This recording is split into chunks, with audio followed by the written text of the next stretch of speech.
की वीडियो में मैं आपके लेके आऊं सिटिंग अरेंजमेंट के टोटल 4 टाइप के क्वेश्चन लेके आऊं और दोस्तों बहुत ज्यादा इंपॉर्टेंट है हर एक क्वेश्चन। पूरे वीडियो को दोस्तों जरूर देखिएगा दोस्तों जी सीखने के लिए। दोस्तों कहना चाहूंगा वीडियो पसंद आए तो वीडियो को लाइक करके एक अच्छा कमेंट कर देना और जितना हो सके इस वीडियो को अपने दोस्तों शेयर करिएगा, ऐसे हर एक लोग कुछ नए चीज सीख सके। तो चलिए दोस्तों शुरू करते हैं आज का ये वीडियो।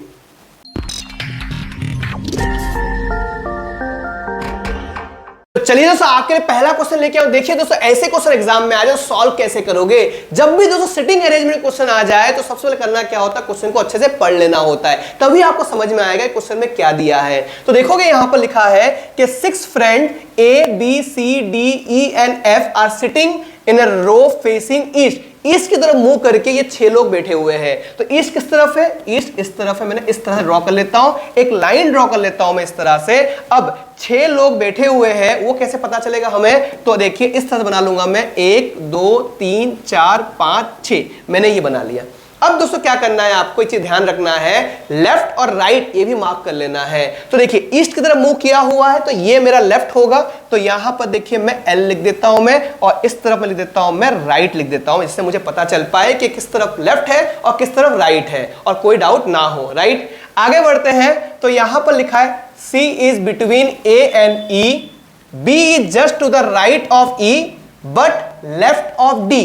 ठीक है, अब F is not at the right end, F right end में नहीं है। देखिए इसलिए मैंने कहा था आपको अच्छे से पढ़ लेने के लिए।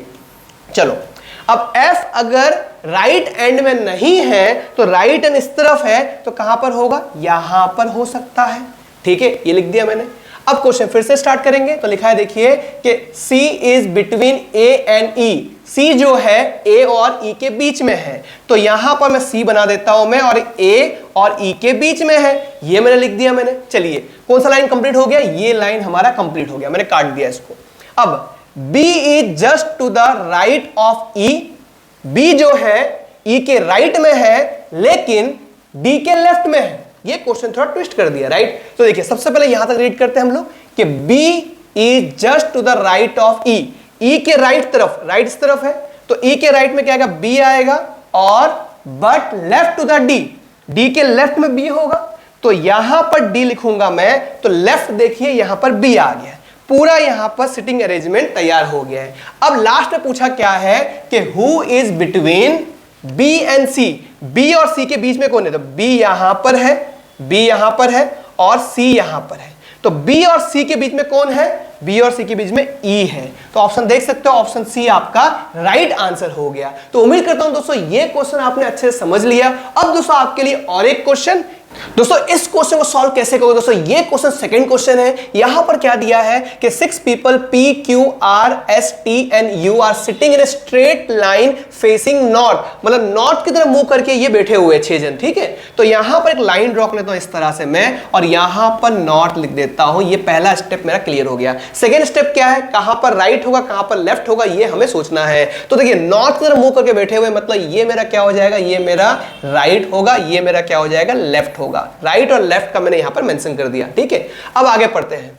तो लिखा है U sits fourth to the right of R, R is not sitting at the extreme end. अब extreme end of the line मतलब ये होता है कि लास्ट पोजीशन में या तो लेफ्ट की तरफ या तो राइट की तरफ कहीं पर भी जो R जो है वो नहीं बैठेगा, एक्सट्रीम एंड में नहीं बैठेगा वो। ठीक है, तो एक्सट्रीम एंड में नहीं बैठेगा तो यहां पर कंफ्यूजन हो जाएगा, इसलिए मैं यहां पर राइट लिख देता हूं और यहां पर मैं लेफ्ट लिख देता हूं, क्योंकि R यहां पर भी दिया हुआ है तो कुछ लोग ये समझ लेंगे कि ये R उसका क्वेश्चन का पार्ट है, नहीं है। ठीक है, क्लियर है? चलिए तो ये लाइन को पहले कर लेते कंप्लीट हम लोग कि R is not sitting at the extreme end of the line. ये लाइन कंप्लीट करते हैं। तो पहले मैं यहां ड्रॉ कर लेता हूं 1 2 3 4 5 6, यहां पर 6 कर दिया मैंने। तो देखिए अब R जो है लास्ट में नहीं होगा तो मैं R को यहीं पर रख देता हूं मैं। ठीक है, अब ऊपर क्वेश्चन पढ़िए क्या लिखा है? U sit fourth to the right of R। ठीक है, अब R अगर इधर रख देता हूं मैं तो यहां पर U sit fourth to the right of R, ये क्वेश्चन सही से नहीं कर पाते हम लोग। ठीक है, तो यहां पर क्या बोला? यू जो है चौथे स्थान पर है राइट ऑफ R के, मतलब R यहां पर है तो R के राइट में, मतलब 1 2 3 4 चौथे पोजीशन में यहां पर U है। ठीक है, ये लिख दिया मैंने। चलो ये लाइन भी हमारा कंप्लीट हो गया। आगे T is the immediate neighbour of U and S। T जो है इमीडिएट नेबर होंगे U और S के। तो पहले T बना देता हूं मैं, तो नेबर हो गए, यहां पर S लगा दिया, तो T जो है S और U के नेबर है। ठीक है, ये मैंने लिख दिया मैंने। चलो ये लाइन भी हमारा कंप्लीट हो गया, ये लाइन भी हमारा कंप्लीट हो गया। अब Q sit third to the left of S। S यहां पर है, तो S का लेफ्ट किस तरफ है? इस तरफ लेफ्ट है।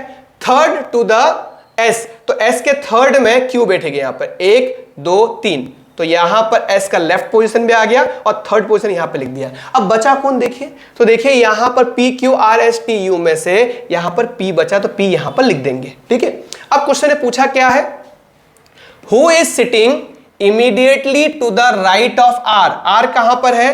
R यहां पर है। R के इमीडिएट राइट में कौन बैठा है?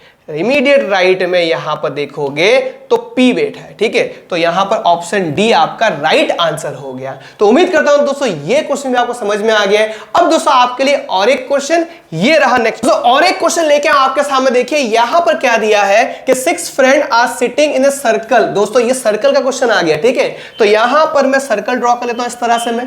अब यहां पे 6 दोस्त हैं, तो कहां पर बैठेंगे वो यहां पर मेंशन कर लेता हूं, 1 2 3 4 5 6, इस तरह से बना लिया मैंने। और आगे क्या दिया है कि all of them facing the centre, centre की तरफ फेस करके बैठे हुए। अब सेंटर की तरफ फेस करके बैठे हुए, जिससे हमें राइट और लेफ्ट का पता चल जाएगा कि अगर आदमी यहां पर बैठा हुआ है, अगर यहां सामने देखेगा, इस तरफ सामने देखेगा अगर, तो इस तरफ ये आपका राइट हो जाएगा, इस तरफ लेफ्ट हो जाएगा, जिससे पता चल जाएगा कि कहां पर किस तरह से हमें लोगों को बिठाना है। ठीक है, तो सेंटर की तरफ फेस करके बैठे हुए। आगे पढ़ते हैं, Kanak sits third to the right of Sona. ठीक है, कनक जो है, Kanak sit third to the right of Sona, तो सोना को पकड़ना है यहां पर, तो सोना यहां पर लिख देता हूं मैं, सोना लिख दिया मैंने। सोना के राइट तरफ थर्ड पोजीशन में कनक बैठी हुई है, तो राइट इस तरफ जाएगा, तो फर्स्ट सेकंड थर्ड पोजीशन में मैंने यहां पर लिख दिया मैंने, कनक लिख दिया मैंने। ठीक है, तो ये लाइन हमारा कंप्लीट हो गया, इसको मैं कट कर देता हूं। आगे, Kapil is an immediate neighbour of मानी। कपिल का कोई यहां नामो निशान नहीं है, तो छोड़ दीजिए। आगे बढ़ते हैं, Goldie sit second to the right of Mani, कोई नामो निशान नहीं है, छोड़ दीजिए। आगे बढ़ते हैं, सोना is an immediate neighbour of Kapil and Suresh, तो सोना यहां पर है। तो दोस्तों यहां पर हो सकता है कि यहां पर सुरेश हो और यहां पर कपिल हो, यह भी हो सकता है कि सुरेश यहां पर हो और यहां पर कपिल हो, यह भी तो हो सकता है। कोई ऐसा बोल सकते नहीं हम लोग कि यहीं पे हो सकता है, तो एक काम कर देते हैं हम लोग कि हम यहां पर कपिल को समझते कि यहां पर कपिल बैठा हुआ है। ठीक है, ये हम समझ लेते हैं और आगे क्वेश्चन को सॉल्व करते हैं। कंडीशन अपने आप पता चल जाएगा कि किस कंडीशन में क्वेश्चन को दिया हुआ है। ठीक है, तो यहां पर हमने कंप्लीट कर लिया ये वाला सेंटेंस, कौन सा, सोना इज एन इमीडिएट, ये लाइन हमने कंप्लीट कर लिया। यहां पर इस तरह से बना लेते हैं। अब ऊपर जाते हैं, तो Kapil is an immediate neighbour of मानी। अगर कपिल यहां बैठा हुआ है तो उसके इमीडिएट में मानी बैठी हुई है, नेबर है उसकी। अब यहां पर तो जगह नहीं है, सोना बैठी हुई है, जगह यहीं पे है, तो यही नेबर होगा। ठीक है, इतना क्लियर। आगे बढ़ते हैं, तो हमने ये कंप्लीट कर लिया। अब एक चीज बाकी है, Goldie sit second to the right of Mani. Mani यहां पर है, तो उसका राइट किस तरफ होगा, इस तरफ राइट होगा उसके, तो राइट के सेकंड पोजीशन में गोल्डी है, तो ये फर्स्ट पोजीशन, ये सेकंड पोजीशन, तो यहां पर गोल्डी आ गया। ठीक है, अब यहां पर जो कंफ्यूजन था कि सुरेश है या कपिल है, अगर यहां पर कपिल है तो यहां पर क्या होगा, सुरेश होगा। ठीक है, तो ये कैंसिल कर दिया हमने, इतना क्लियर। तो पूरा सिटिंग अरेंजमेंट रेडी हो गया। अब क्वेश्चन में पूछते हैं, देखिए क्या पूछा है क्वेश्चन में। ठीक है, कि who sit to the immediate right, अरे RIGHT, right of Mani. Mani कहां पर है, यहां मानी है। मानी के राइट तरफ, इमीडिएट राइट तरफ कौन बैठी है, कनक बैठी है। तो आंसर क्या होगा दोस्तों, ऑप्शन डी आपका राइट आंसर हो जाएगा। इस तरह से क्वेश्चन को सॉल्व किया जाता है। उम्मीद करता हूं कि आपको ये समझ में आ गया। नेक्स्ट क्वेश्चन आपके लिए देखिए, ये रहा नेक्स्ट क्वेश्चन। दोस्तों इस क्वेश्चन को सॉल्व कैसे करोगे दोस्तों, ये क्वेश्चन आखिरी क्वेश्चन है। यहां पर क्या दिया दोस्तों, 5 person A B C D and E are sitting at each corner of pentagonal table. मतलब पेंटागोनल टेबल कैसे बनाओगे, आइए सिखाता हूं। देखिए पेंटागोनल में 5 साइड होंगे, इस तरह से बना लेता हूं। देखिए 1 2 3 4 5, 5 बन गए। अब यहां पर पॉइंट को मेंशन कर देता हूं, यहां एक कॉर्नर है, ये कॉर्नर है, ये कॉर्नर, ये कॉर्नर, ये कॉर्नर, 5 कॉर्नर है यहां पर। ठीक है, अब कैसे बिठाना है क्वेश्चन को रीड करके पता चलेगा हमें। तो यहां पर दिया देखिए कि C is to the right of A, C जो है A के राइट में है and second to the left of D।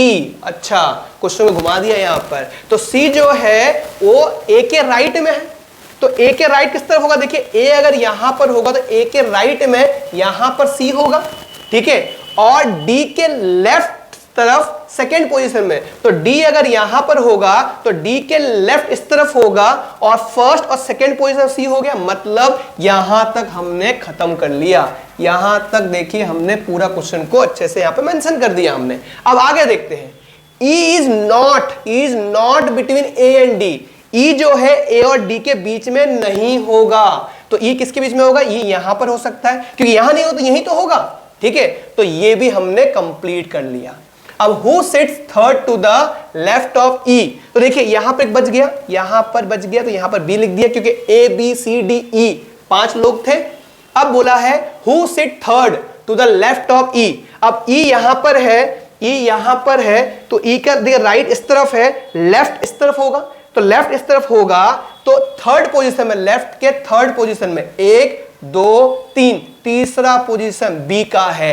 मतलब आंसर क्या होगा, option D, B is the right answer. तो उम्मीद करता हूं दोस्तों जो भी मैंने इस वीडियो में सिखाया आपको समझ में आ गया होगा। फिर भी कोई डाउट हो तो प्लीज कमेंट करके बताइए, ये वीडियो कैसा लगा ये भी लिख के बताइए दोस्तों, क्योंकि आपका एक लाइक, आपका एक कमेंट मुझे इतना मोटिवेट करता है कि आपके लिए वीडियो बना सकूं। तो फिर मिलते हैं दोस्तों एक नए वीडियो में, तब तक के लिए सीखते रहिए, सिखाते रहिए, ऐसे ही प्यार देते रहिए। मिलते हैं अगले वीडियो में, तब तक के लिए दुआ में याद रखना।